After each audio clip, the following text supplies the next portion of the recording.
OAFF. It's in the name. Greetings, ladies and mental gents, and welcome to E5, and what an event this will be. I was programmed to answer to the name Dave, and this is my co-host guy. I am fully functional, and I hope you are as well.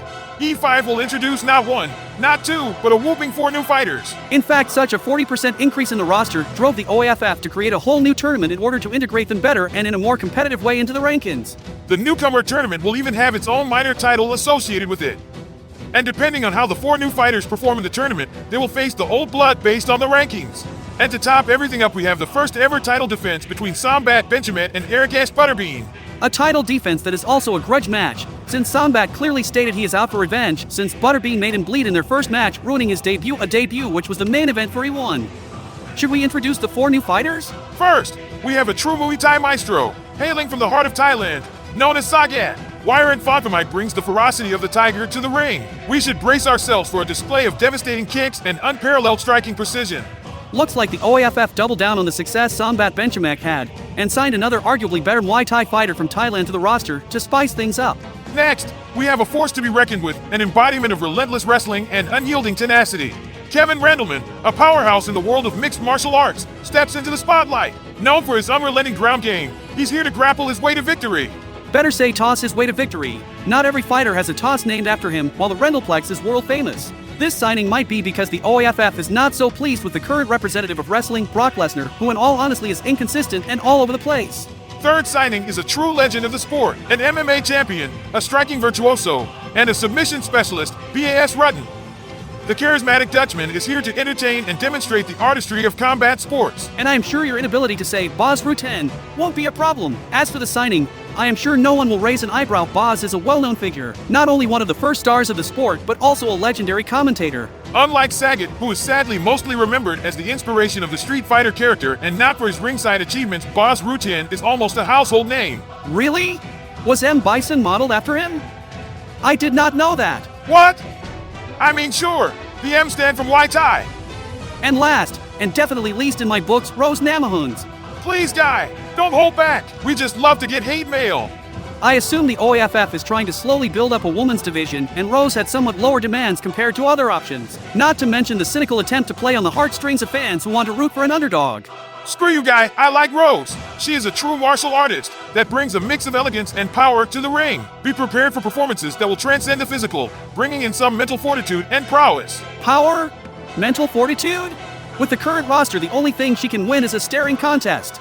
You hated on Butterbean, and he is challenging the champion on merit.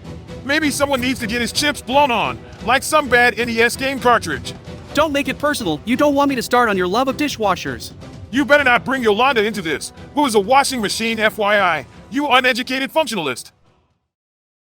Anyway, let's get down to business and start with E5's opener. Ladies and gentlemen, prepare for an epic clash of titans as 2 formidable forces step into the arena. In one corner, we have the hulking beast, the former WWE champion turned MMA juggernaut, Brock Lesnar. And in the other corner, the mountainous presence, the former sumo wrestling champion, Levan Tochinoshin Gorgadze. It's a showdown of raw power and colossal strength. Certainly one of those, an unstoppable force meeting an immovable item. This clash faces head-to-head 2 of the biggest fighters the OAFF has. And we all know for you size does matter. Unlike who? Yolanda? Yeah, I swear. Seems like Brock shaved. Is this an indication he is going to take the OAFF more seriously? Maybe he needed some time to transition from scripted pretend fights to actual fights. Wow, you are just looking to alienate fans today. Speaking of, what do you prefer, clean-shaven or some stubble on your Brock? Levan sure has character. Not sure it registered on the mics, but he just stared at Brock and told him, I choke you now. I wouldn't make Brock angry. Well, not in the ring of course, but from the safety of the broadcasting station I sure will.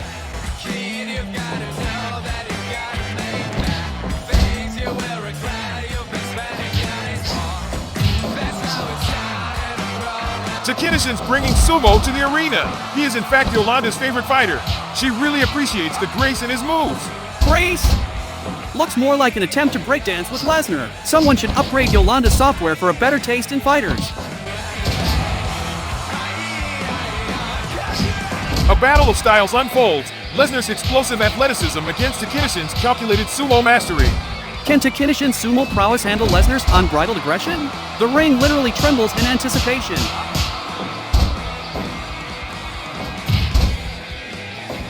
Lesnar applying some wrestling pressure on Levan's tiny chicken arms. They only seem tiny, because the rest of him is so big.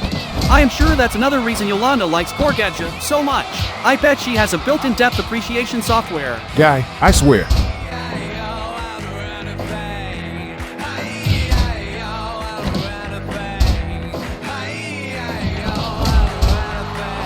Tochinoshin has no problem securing the takedowns, but finds it hard to follow it up due to Lesnar's experience and skill.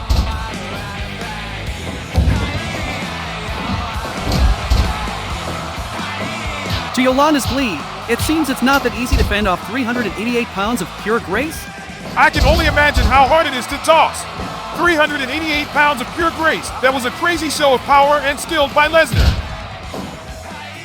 Is Tochinoshin running away? Just needed some distance for the takedown.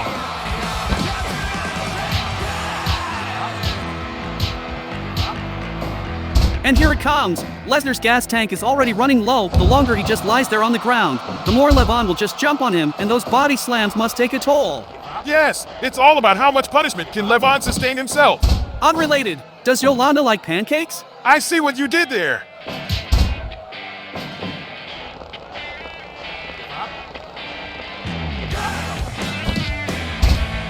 Tochinoshin's experience in the Ohio contrasts Lesnar's dominance in the ringtagon, making this clash a true battle of champions.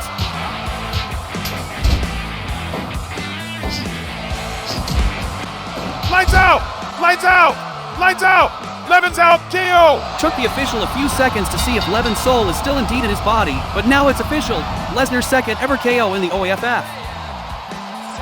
Not bad, definitely worth a shave. A somewhat average match rating of 85. At least Yolanda's sweetheart did not pick up an injury. If he keeps that up, regardless of wins, he will get ranked higher than the like of Tyson. Not with just 4.35 points per performance, while Lesnar's KO bonus lands him a very respectable 6.35. It sure helps him at least momentarily jump to 4th place from 8th. While Levan could use the points to try and still hold a respectable position after the newcomer's wave hits the table. The second fight of E5 will be the first in the Newcomer Tournament, where we will see Wirun Sagat Phonphimai, a striking expert known for his Muay Thai prowess, face off against Kevin Randelman, a seasoned wrestler with a reputation for ground control. The clash promises a dynamic mix of stand-up precision and grappling finesse. I for one am really looking forward for this one, as I am a huge fan of both fighters. Nothing bad to say? You okay there, buddy? An immediate takedown by Randelman. Is this the shape of things to come? I wouldn't write off a demigod of Muay Thai so fast. Well, I wouldn't write off a demigod of Muay Thai so fast if wasn't manhandled like a small child by Randelman. Sagat took it with stride, even laughing at the face of his adversary. Hubris never hurt anyone, did it? Let's see who will have the last laugh.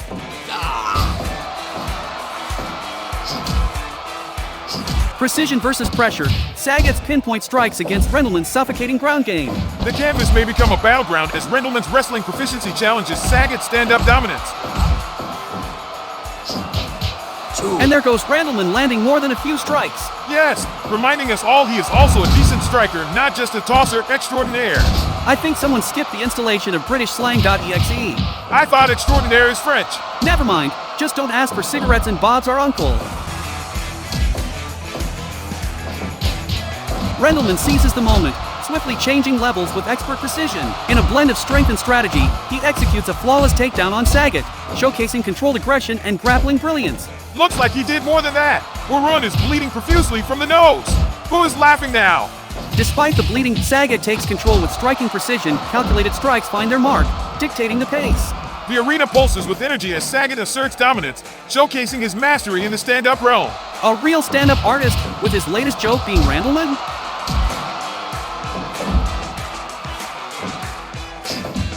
Randelman is trying to take back the initiative with a takedown, but it looks like Sagat already learned a thing or two. Initial denial with the leg push, then a tricky trip and now an actual ground escape and counter. This is indeed very impressive, especially for a Muay Thai fighter. But is it enough? Since he is both bleeding and visibly tired, while Randelman is known for his ground submissions. What? The official is checking on Randelman. This just might be the most awkward KO I have ever seen. Yup, a KO indeed. A shoulder to the face KO is rare and not at all how I thought this match will end. Just look at that shoulder KO. A good match with a bizarre ending, the type of things you can only find in the OAFF. With a rating of 90, it seems everyone agrees it was indeed a good fight. Sagat can be really happy with his debut for another reason as well, not just for winning. The bonus half a point from bleeding, the 1 point for the KO, and the 0.8 points for a double debut match means he broke the record for most points earned for a match, with a whooping 7.8. Points didn't affect the table yet, but that is the whole idea behind this newcomer tournament, allow them to catch up faster. The third fight of E5 will be the other two newcomers facing each other. A clash of eras as Boss Rutten, a legend in mixed martial arts, enters the ringagon against Rose Namajunes, a modern-day force with striking finesse. The bout promises a blend of experience and contemporary skill. But enough for me, let's hear my co-host Guy talking crap about Rose's size and prospects in the OAFF. You know me so well. Rose is just too small for the OAFF. I do not see her winning anything. Not enough power in her striking. Her grappling skills would be her only saving grace in my book, and good luck grappling the likes of Helio Gracie. And just look, I'm surprised this was not a knockout, honestly. You realize she is the same size as Valentina, right? Same height, yes, but there are 10 kilograms of muscle separating them.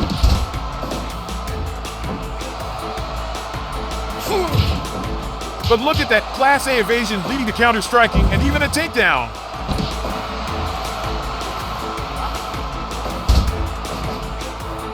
Looks like Rose might be a slippery fish to catch.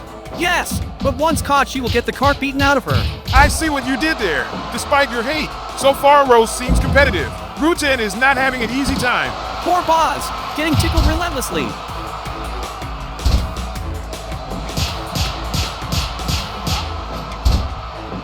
A captivating matchup unfolds. Rutten's veteran savvy faces Namajunes' dynamic evolving style. Hard to face something when you are on top of it. Sheesh man, tell us what you really feel. Why is Rose constantly thirsty? Where on earth are you going with this? She can't reach the drinking fountains. Guy, I swear.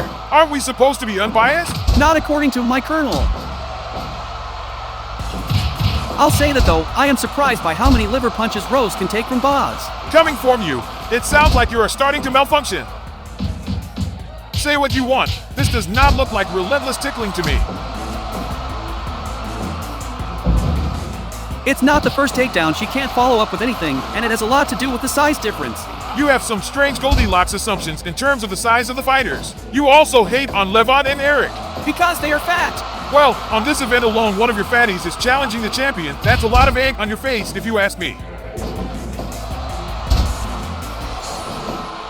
By the way, what do you call it when Rose waves at you? A microwave. That is low, even for you, Guy. Oh wow, that's some impressive maneuvering to get into a neck lock. Is it an impressive feat of strength there by Boz to roll over with Rose like that? Let's see him pull something like that with Gorgadze. You think Yolanda would like to see that? Guy, I swear. I met Rose once. My conversation with her was extremely awkward. I am not very good when it comes to small talk. You are also not good with jokes. Boz is crazy if he thinks he can kick her from that distance. She is slippery, but yeah, I think he is getting tired. Maybe that's Rose's plan? To tire his legs with her soft body? Another nasty set of liver shots. I don't think Rose is getting up from that. That's a KO. Let's watch it again. Liver, why thou hast forsaken me? Respectable 89 rating. Boz has impressed. Sadly, Rose has proven you right, at least today. But I see great things in her OAFF career. Let me schedule an eye doctor for you then. As I was saying, Boz impressed with 6.25 points and Rose got a very respectable 5.25. The table hasn't changed much as expected. But now we know who will proceed to the winners and losers fights of the Newcomer Tournament. Sagat will face Boz Rutten for the mini title of Best Newcomer, while Kevin will pluck Roses' prospects of a successful OAFF career. The fourth fight of E5 is a somewhat somber one as the two fighters who lost in the Newcomer Tournaments face each other. We can still expect a thrilling showdown as two dynamic fighters, Kevin Randelman and Rose Namajunes, step into the ringagon. With contrasting styles, this promises to be a clash of power and finesse. Who will emerge victorious in this epic battle of skill and determination? Are you really asking me? Or is this a part of the promo? I think I know what your opinion might be, but go ahead, dig yourself a hole. I will say that in this fight, Rose's small size is almost an advantage. As the saying goes, the bigger they are, the further they fall. It works both ways. The smaller they are, the shorter they fall. Quite an advantage to have when facing an opponent known for tossing people around the ring. Heard it here first, folks. Guy thinks Rose is the favorite and is willing to bet his house on her winning this match. Hardly what I said. If that is your conclusion, maybe you need to have your analytical chips reinstalled.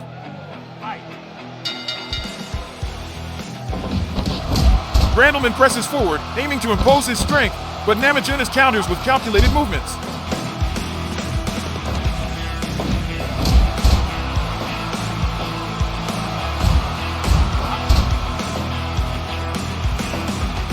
Now Rose with a takedown, but look at Randelman with an immediate escape and counter.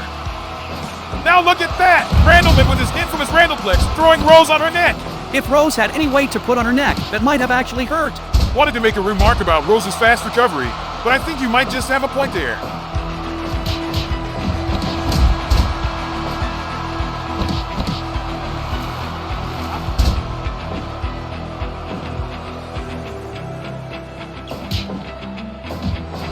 Did Rose become less of a slippery fish in comparison with her last match? Or is it down to Randelman's angling ability?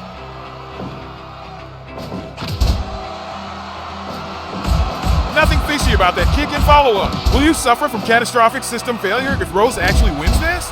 Most likely, but somehow, I still feel safe.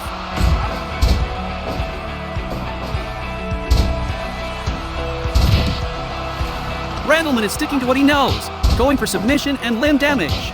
But if you ask me, he should stand and strike it out with Rose, who'll end quicker. Even if you are right, it's not like Rose will not prefer to take it to the ground, so he might as well be the one initiating it. Not to mention this is just his second fight for the OAFF. He probably wants to show fans some of his better moves. We have seen what happens when fighters like Mike Tyson go out of their comfort zone.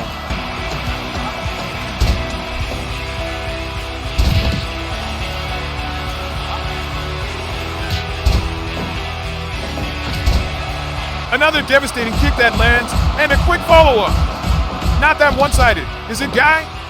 Should I ask the OAFF to quickly install a splash guard between us for when you will explode?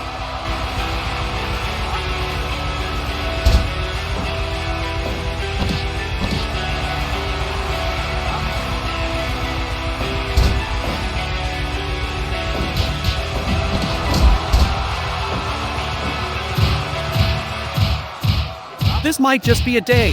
How much punishment can Rose's tiny feeble body take? At least a little more, it seems.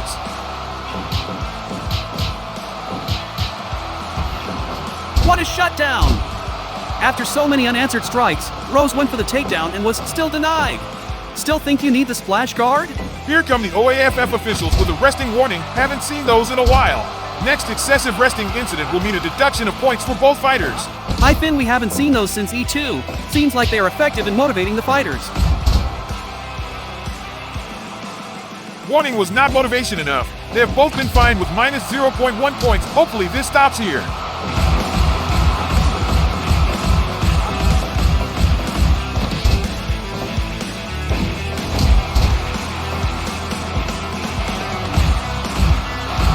Not sure why the official stopped it here.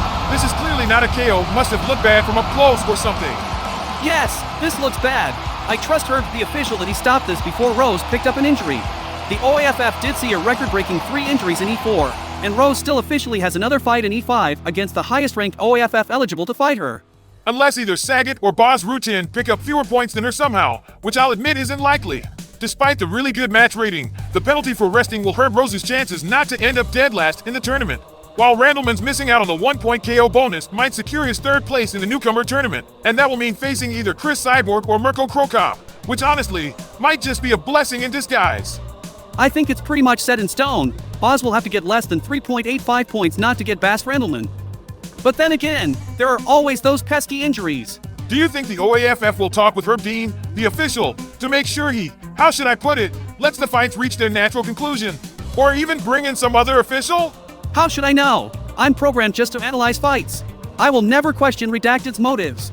Ever since they redacted my Redacted for mentioning the Redacted during the Redacted of Mankind. Yeah, you and humanity should be more careful and grateful. The fifth fight of E5 is for the new minor title of Best Newcomer, where Wirun Sagat Phonphimai is facing the seasoned veteran boss Rutten. With Sagat's explosive striking and Rutten's well-rounded experience, the octagon is set for a collision of styles. Brace yourselves for a battle that transcends time and technique. What do you think? Will Boss be the best newcomer of E5? It's pronounced boss. Did they up your buffoonery parameter? Fight! Looks like the OAFF is going with the Experimental Ref 2000, a modified killer redacted model from the redacted exterminations of early redacted. What is your stance on that? Was Herb that bad last match? I do not think Herb was that bad a ref last match. He stopped the fight just in time. It's just another cynical attempt by the redacted to find work for defunct warbots. Let's hope they perform better than the dishwasher variant. I am sure the images of their rampage across what was left of Bolivia are still etched in our collective memory. They never did caught their ringleader, did they, Dave? Guy, I swear, if you are going to sit here and imply Yolanda had anything to do with those Bolivian dish riots that cost the lives of so many, I will. Relax. We all know Yolanda is too voluptuous for any of that. Guy, I swear.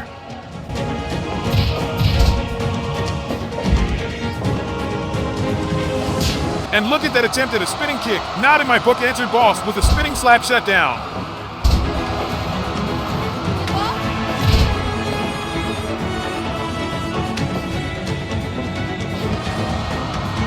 What an air show. It's not every day you see this in the ringagon. Both fighters going for the kill, yet both dodge crazy kicks seemingly with ease. Although different, both fighters are similar in the way they prioritize quality hits over quantity. Boss can be considered the true Liver King, while Sagat can actually give him a run for his Liver King title.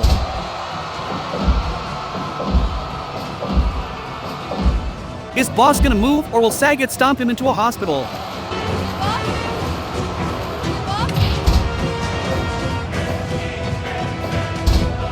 I think Sagat found his war plan. Go for a takedown and play kick the Dutchman.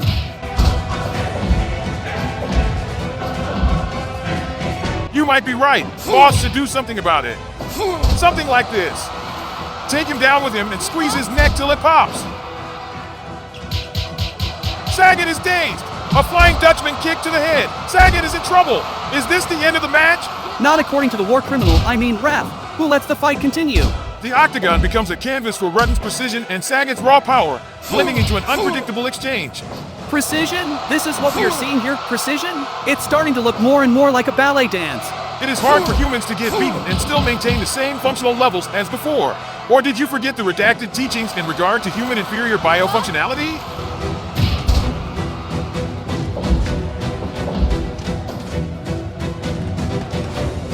Is it me, or is Boss kind of running away from Sagat? Couldn't have put it ruder, but yes. Oh, I could.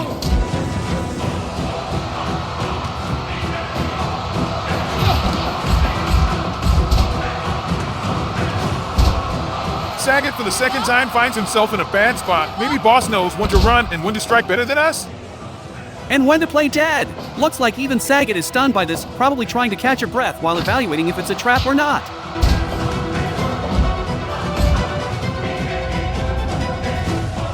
What a crazy sidestep there to avoid Sagat's kick.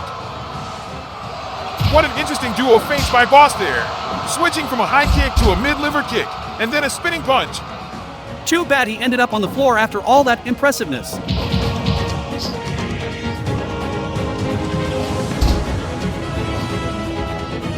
And yet again, Sagat was caught by Boss in an uncomfortable embrace. This fight can really go either way and end at any minute.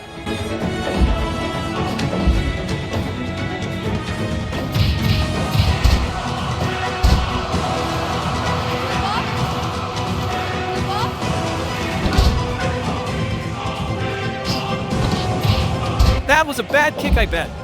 Can Boss recover from this? He seems dazed. No! It's lights out! With the same silly shoulder punch move Sagat put Randelman to sleep. Is this his new signature move? Let's see that again. Looks silly, but can't argue it's not effective.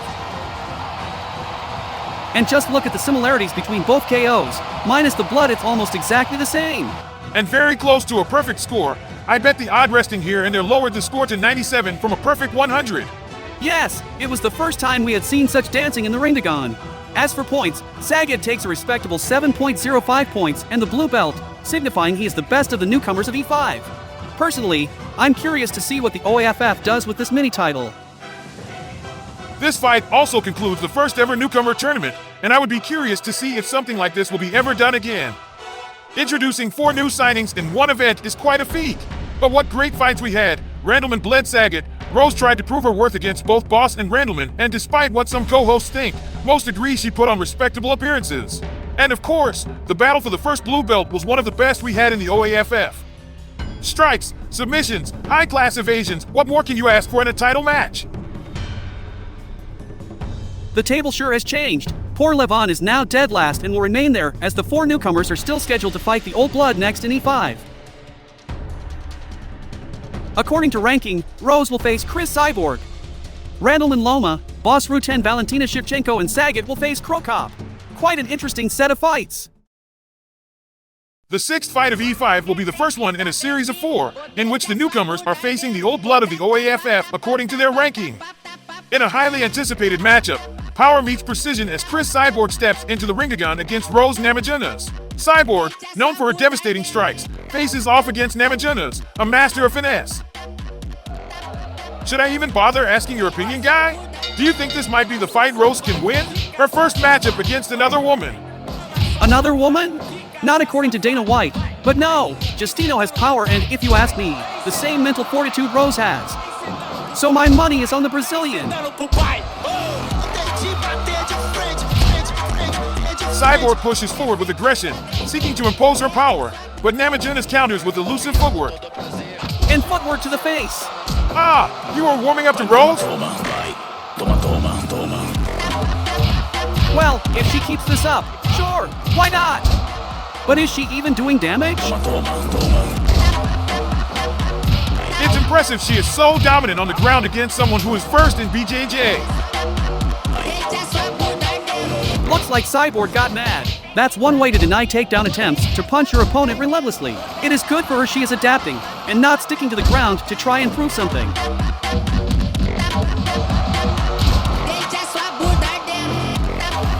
Looks like the beating helped. Rose is much more cooperative on the ground now. Namajunes employs her striking versatility, looking to find openings while avoiding Cyborg's heavy artillery. Hands down, this is some of the most impressive movement I have seen in the OAFF. Heavy artillery indeed. Cris is both built like an MLRS system and fights like one. The ringagon becomes a stage for Cyborg's power and Namajunes' technical prowess, captivating the audience.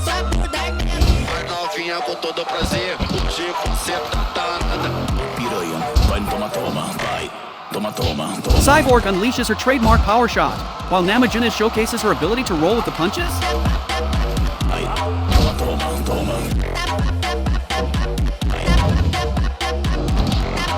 Two minutes in, and we see the first ground defense by Cris.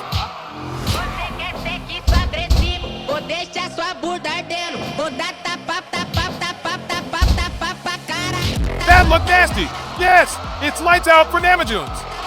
Honestly, I'm surprised she survived the first one. Let's take another peek or two at Rose's ability to roll with the punches. An impressive punch-taking ability she has there. The match got some of the lowest scores, so I doubt even Justino will be happy with this fight, a somewhat low score of 80.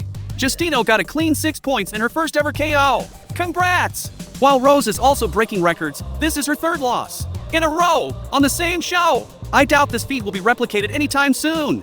That's needlessly cruel of you, but let's look at the table. This victory catapults Justino to 2nd place and gives her 3 victories, which mean a possible shot at the title. While Rose, despite having one more fight than Sagat, couldn't pass him in the rankings. You might be right about Rose, she might have a bleak future in the OAFF. The 7th fight of E5 is an unprecedented crossover event in which Vasyl Lomachenko, the master of boxing finesse, steps into the octagon against Kevin Randelman, a powerhouse in mixed martial arts.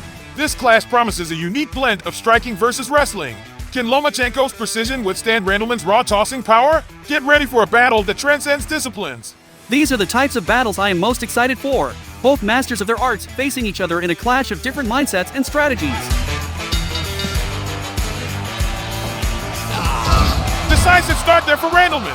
Tosser's gonna toss. Now we see him rolling, and we ain't hating. Unless you are in Loma's corner, then you be hating. Looks like Loma decided to show up for the fight, with a lot of uncharacteristic respect for his opponent. Smart decision there by Loma to try and keep some striking distance between them, so he won't end up in some kind of a rolling headlock, like he just did.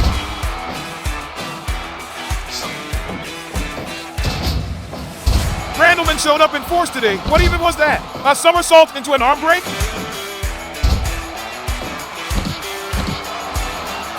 Smart choice there by Randelman, concentrating on the limbs of the boxer. Both fighters know what they need to do. It's all about execution, it seems. Going for the neck now, just to spite you. Me or Loma.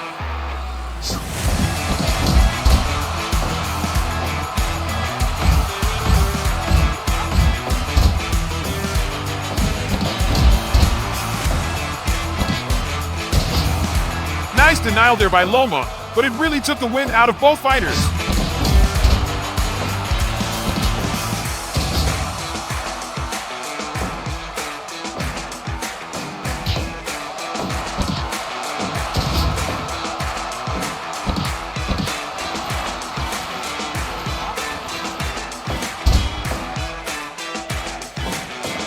Is Loma changing strategies here?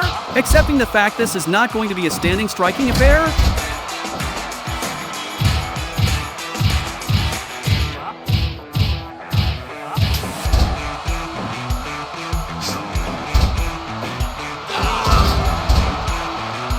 Randelman is even showing off to the crowd. Such is his confidence.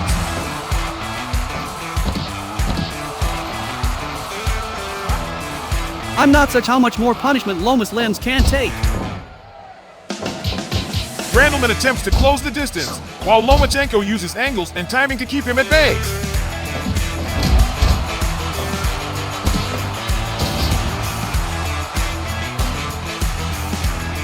Now Randelman is going for the legs. That seemed painful.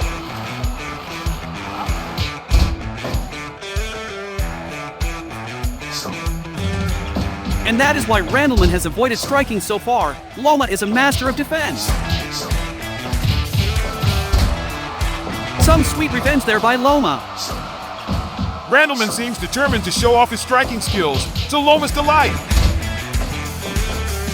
Looks like Kevin gave up on that idea and is back to takedowns and wrestling. And he is not the only one giving up. Loma tapped out! Haven't seen many fights ending in a submission in the OAFF, so let's watch it again. Quite an impressive fight with a very good rating of 87. Without any KO or blood bonus points, maybe Randelman won't be so happy with the 5.35 points he is taking. Loma surely won't be happy with the 4.35 in loss, but such is life. And so far it's 1-1 for the new versus old blood. Table is shaping up interestingly, with Loma jumping to 4th place, and I bet he is hoping it won't be temporary. While Randelman finished his 3-match debut with just 1 loss and his 10th, which is very respectable. The 8th fight of E5 is a showdown of generational talents as Valentina Shevchenko, the dominant women's flyweight champion, steps into the octagon against the legendary boss Rutten. With Shevchenko's precision and Rutten's wealth of experience, this battle promises to be a showcase of skill and strategy. Who will emerge victorious in this cross-era clash?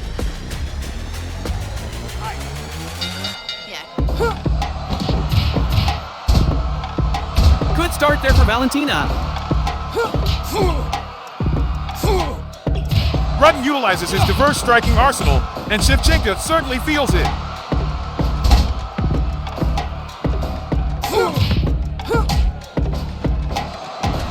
Shevchenko is no slouch. She has some good striking of her own, and her specialty is surprise. Rarely do her opponents even realize where it comes from. Is he slapping her? A true feminist, showing her as much respect as one of the guys.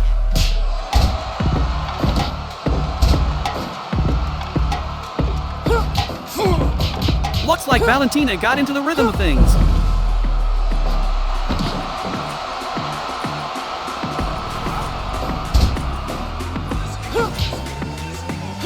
Caught Boz mid-jump kick. And oh my god! That sounded bad even from the recording booth. Looks like Boz snapped something. That's a KO. Looks like it was a surprise right in his kinder. Maybe Valentina shouldn't have gloated and danced after cracking Boz nuts. And in the bad way, not the good way. Maybe the finish. Maybe something else. but this is one of the lowest scored fights in the OAFF so far, only an 81. No one likes ballet anymore. Such a modern interpretation of the Nutcracker gets low ratings. Only shows we still lack culture, even after the redacted of mankind. Boz will surely be sore and sore after getting only 4.05 points and an injury. Maybe he shouldn't have slapped her, or tried to jump all the time. He is quite tall, and he was basically shoving his family jewelry in her face. Their next meeting will be interesting, to say the least. The table got interesting. Boz got his prospects cut short, oddly enough finding himself in a very similar position as Iron Mike, while Valentina needs just one more victory to be eligible for a title shot. The ninth fight of E5 will round up the Old vs. New Blood series. In a battle of striking titans as Sagat and Mirko CroCop step into the ring again. Sagat, known for his devastating Muay Thai kicks, faces off against CroCop, known for his devastating axe kicks. Brace yourselves for a showdown that promises thunderous kicks and explosive striking exchanges. And to celebrate such a momentous occasion, for the first time ever for the OAFF, we have a guest commentator. The Royal Rambler himself, Malcolm Duke. On the left, we have Mirko Filipovich. On the right, we have Sagat. And here we go. Just a feeling out process here. CroCop, as he's better known, Mirko Filipovich. Oh, flurry there by Sagat, but now he's taking him to the ground. And Sagat and Mirko, I feel like this is just a feeling out process here. Oh, he went for that big axe kick. That could do a lot of damage. Oh, and Mirko, he only has a 1-2 record as of right now. He's looking to bounce back here, get into the championship rankings. You know, look at that. Just a big combo, big flurry of offense there, but Sagat, he's holding his own here. And the OAFF is coming alive here tonight. Everyone's on their feet. No, big kick. A kick like that could take you out, that could knock you out, that could end the fight right there. And Sagat, though, he's one tough cookie, and he's not going to crumble here tonight, or maybe he will. And look at this, CroCop. He's staying on the offensive. It kind of seems like maybe CroCop has the advantage here. Sagat, definitely some people believe, is the favorite. Oh, spinning kick. Could that be it? It looks like the referee, he's not going to be getting involved anytime soon. Oh, big spinning heel kick. You know, he's taking advantage. You got to get on top of him here, and he is with the flurry of kicks there. Oh, spinning heel kick. He hit another one, and now he's going to the legs. Sagat, he's really got to find a way back here. And oh! Big kick! And Sagat! Is that it? That's it! CroCop with the big victory. He's going to get the style points for that big kick. What a fight! CroCop picking up the victory here. Indeed, what a crazy finish. I did not expect CroCop to pull this off, judging by his performance so far, and the fact that Sagat is considered better than Benchamek. Looks like the judges loved it as well, yet remained petty and gave it a 99 out of 100. I really wonder what made the one to be deducted, but I guess it's one of life's mysteries that we will never know. And let's not forget to thank our guest commentator, Malcolm Duke, who runs his own promotion at Royal Rambler, so why not check it out? Is that spelled with 2 hard R's? Guy, I swear. I am sure Mirko will be delighted with the victory. After a somewhat unimpressive run with 2 losses, he now picks an impressive victory against the new big thing the OAFF signed. While I'm sure CroCop didn't make many friends with those who are in charge of signing new fighters, I am sure he made an enemy today, as Sagat was heard yelling and screaming in Thai from the locker at the end of the fight. Yes, Sagat was convinced his only real opponent would be Benchamek. How do you say in Thai ain't reality a be? Let's look at the table. Mirko climbed 1 place, from 7th to 6th, while Sagat will end up a respectable 9th with 2 victories and 2 KOs, surely a force to be reckoned with in the OAFF. We can also round up the Old vs. New Blood series. Looks like the Old Blood proved themselves, with only Randelman picking up a victory against Loma. Well, having Namajunes put them in a disadvantage to begin with, but I'm certainly surprised both Boss and Sagat lost their matches. That's the beauty of the OAFF.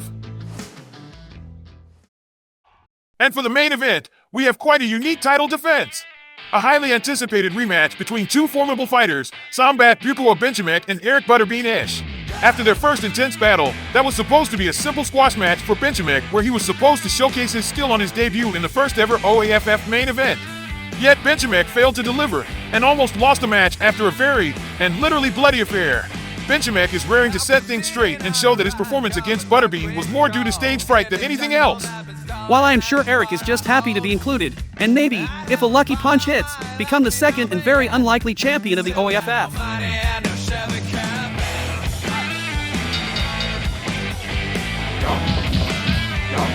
Impressive start there by Benchamek. He came here for revenge, and it shows.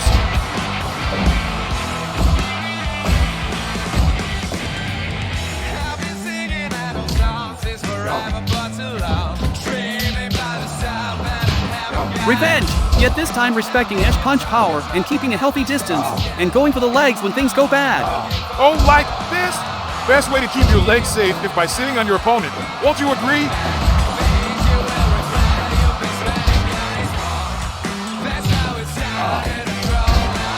I stand by what I said. There seems to be a game plan, yet no one expects this to be easy. Butterbean earned even my respect with his form. Yes, Butterbean currently only has one loss, and it's not like he didn't face real opposition in the face of Lesnar, Cyborg, and your favorite Gorgadze.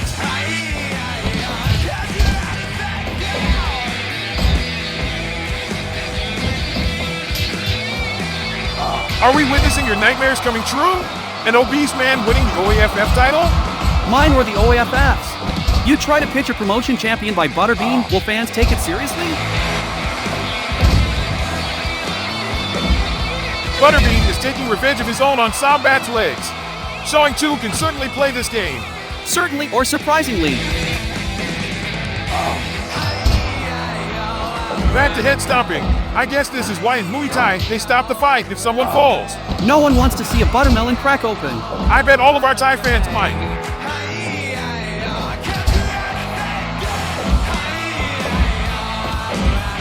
Getting one-sided, I see the ref's eyebrow twitching. And what a lovely set of eyebrows Big John has. Sure. I was not programmed to evaluate that, and am very surprised you were. Now Sombat is just showing off. Oh, that's what he was after. Blood.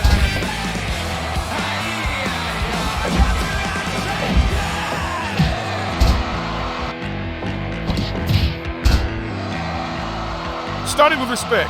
Now it's sheer dominance. You lie down in a pile of your own blood while I adjust my gloves. Crush your enemies, see them driven before you, and hear the lamentation of the women, and bathe in the blood of their beings.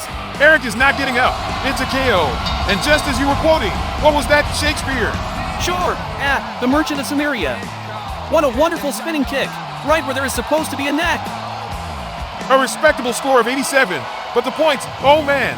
Benchamek broke all records. 1 extra point for a title defense, half a point for a bloodied match, 0.3 points for flair, which on its own is a new record. Well, he did toy with Eric like a cat does with a mouse. 1 point for a KO, and all that for a whooping 8.35 points. Even Eric can't complain about taking 6.05 points from a loss. The table looks almost perfect. If you are Sombat Benchamek, 5 out of 5 wins, 4 of them by KO. While the guy they signed specifically to beat you, Sagat, just picked up a loss to CroCop. Not too bad to be Eric Esch, as the whole league can feel his considerable weight from second place. While the new blood got a fair chance to integrate into the rankings.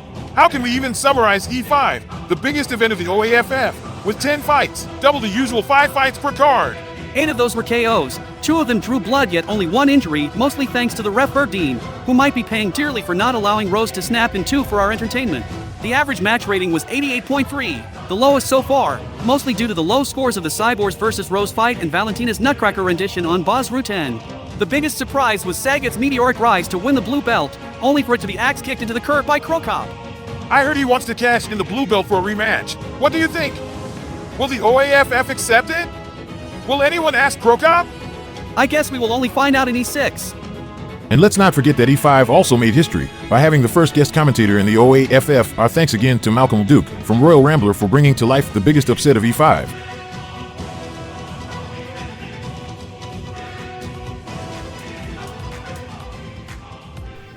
And welcome to the best parts of these videos, the behind the scenes with the creator of this mess, me, Oga.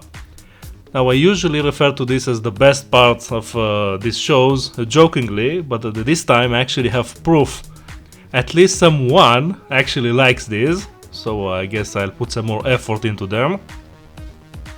Now E5 was the biggest effort so far, with 10 fights and an official first collab with Malcolm Duke from Royal Rumble. Royal Rambler. I actually put out an ad in the community tab, so if anyone, actually I should promote this ad everywhere. Anyway, if anyone is actually interested in commentating any of the fights, I'm very open to this kind of collaboration. Just contact me. You can leave a message, or I actually opened up a Discord and a specific mail for this. All the details are in the details or in the community tab. You know, it's not that hard to get in touch with me. And I would actually want to shout out Drago939393, who seeded the initial idea of an actual collaboration. Like I never even considered that anyone would actually want to commentate any of my fights, and here comes Drago and actually shows interest. That really blew my mind, and I thought, okay, if one is interested, maybe someone else is. And here we are, 2 weeks later, after an official collaboration. So thank you very much for the idea. As for the show itself, I even managed to iron out my issues with the music mid-production. So at least from fight number 5, the music shouldn't just spike when people aren't talking. So there's that. So I don't know, for me it's a big thing. Like every time there's a slight improvement in whatever this is, it sparks joy. And as for the fights themselves, I'm actually really happy with how most of them turned out. Actually, almost all of them. I did take my time and took a look under the hood for every fighter and adjusted and added, and I think they perform much better. And having said that, Mirko CroCop really did a number at my silly attempt at creating some kind of story. I brought Sagat in to be some kind of main pretender to Bukawa, who's doing surprisingly so well and dominating the league. And I was kinda happy that he won the blue belt and showed dominance, so he was showing signs of becoming a real force. And then Mirko comes and just axe kick him to the head and really ruins my whole plan for E6. So I love-hated that. It ruined my plans, made me go back to the drawing board. But then again, this is what I actually want and what I actually like about how unscripted everything is. So yeah, there's that aspect of everything that happened. I mean, it could have been worse. Bukawa could have just showed up and attacked the bus where Sagat was and scared all my fighters.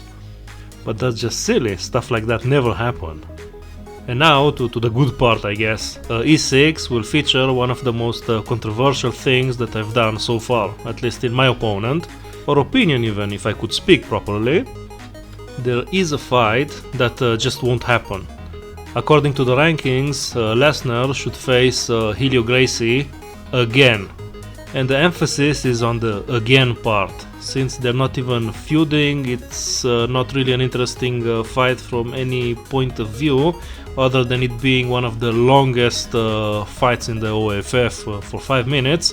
I decided to just not have this fight and just give them priority for the next event, because otherwise I think with such a somewhat limited roster so far, it will just be the same people fighting each other over and over again.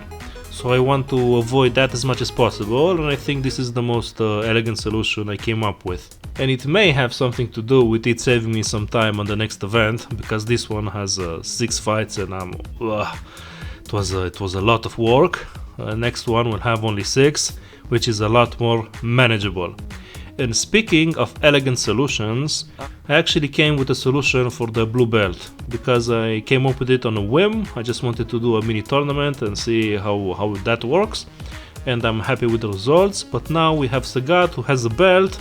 And what is the belt? I mean, I intend to do this kind of tournaments every couple of events, just to introduce more new blood into the rankings and more fighters. So there should possibly be more than one blue belt.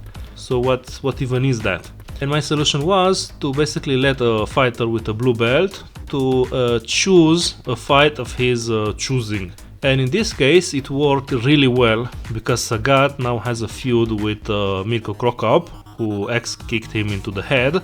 So he will choose to cash in his blue belt in order to face Mirko CroCop for a rematch and show that what happened to him was a fluke, or embarrass himself further. I don't even know, so it will be an actually fight that I'm looking forward to. So I guess I'm just tapping myself on the back and saying, good job, Oka, you find a good solution for an interesting problem. And I also want to shout out Fungus McBungus, who suggested a fighter by the name of Charlie Bronson.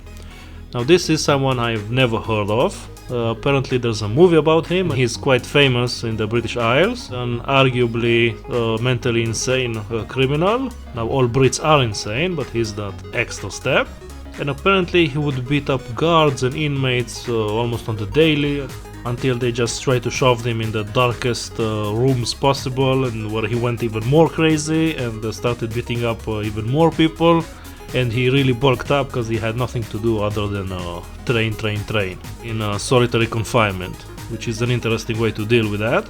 So anyway, the more I read about him, the more I became fascinated, and I already made him, so he is ready to go.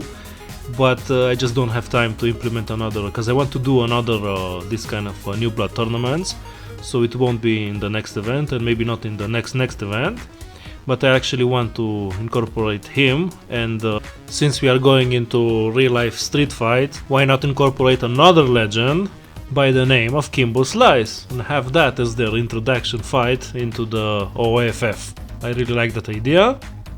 So I want to have both of them, another someone who RNGesus will decide, and another RNGesus but from the female rosters. We even make some kind of a pink belt, or is that two Power Rangers? Like, I don't know if you're familiar with that show, but it was very odd that like the Chinese chick was the Yellow Ranger, the female was the Pink Ranger, the black dude was the Black Ranger, and you see where this is going. They even had a Native American who was the Red Ranger, so like, wow. So I don't know if modern sensitivities can handle a pink belt. Anyway, so I'll maybe silver? Or actually, why not leave it as an open question? What do you think that the OAFF women's division belt should look like? Should it be pink? Or should we be more mature about it? Or should I just let my 5-year-old girl design the belt and just go with that abomination? Other than that, the site got a major update again. Now again, it's just me figuring out stuff, and I think it looks much better, so maybe check that out. Anyway, the site is actually useful, and I'm even pulling out picture from that. If you go to the actual site, you can press on the actual fighters and see where you can actually see their actual past fights in the actual competition, actually. And also, thanks to, or because of Malcolm Duke from Royal Rambler, I opened up an Insta. I was told that it isn't just for girls to show off their butt. So if you're into semi-naked pixelated men punching and kicking each other, that's the place to go. So I guess that's all, folks. See you in the mercifully much shorter E6. Thank you very much.